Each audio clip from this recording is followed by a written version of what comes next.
Me pregunto qué pasaría si fuéramos Michis. Abro hilo.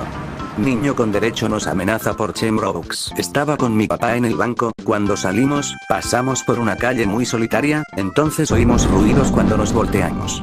Denme todas sus cosas, es por una buena causa. Volteamos y estaba su mamá. Si es por una muy buena causa. Si necesito Chemrobux. Nos escabullimos.